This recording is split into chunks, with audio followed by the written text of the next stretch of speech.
So, hello guys, magandang araw sa ating lahat.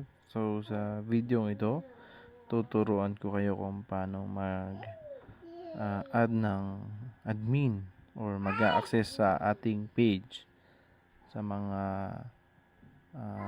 kasama natin.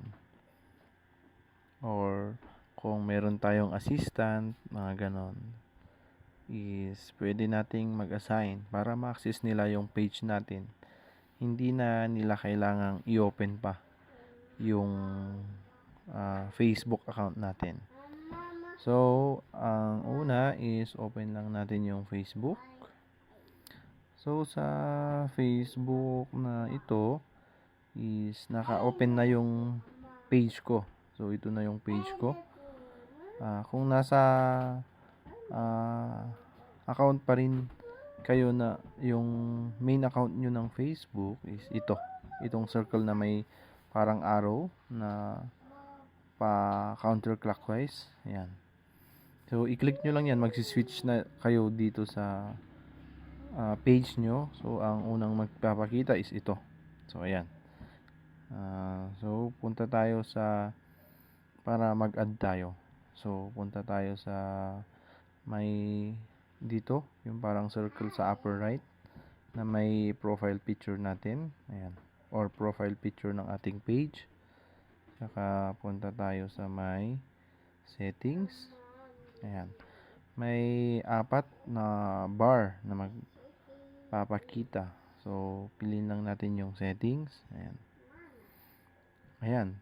Tapos, makikita nyo yung page nyo dito sa may page settings. Ayan. Ayan. So, may mga ibang settings na gagawan ko na rin ng video kung ano yung mga gamit. Pero ngayon is yung sa page. Paano rin? Ayan, ayun, page access. Pag binaba mo siya, tinaas mo siya, so yan. Page access. So, ayan po. Yan yung ito yung dalawang admin. Pwede kang mag-add ng new. At ito rin yung dun sa kung with task, yung assistant mo. Pwede lang siyang mag-community activity, messages, and calls, inside ads, and content. Dito naman sa taas, pwede mong i-delete na yung page.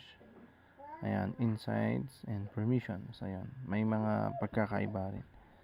So, ayan, pwede kang mag-add. Click mo lang yung add new. Kagaya dito sa add mo lang sa may admin. Next. Ayan, mag-search ka lang ng pangalan, tapos i-add mo lang siya. Ayan. So, ganun po ang mag-add. Tapos, pag naka-add ka na, magiging dito siya magpapakita. So, ayan. Tapos, i-approve lang ng gusto mong i-add na admin at saka assistant. Saka, ayun, okay na. So, ayun po. Sana may natutunan kayo. Thank you and good day.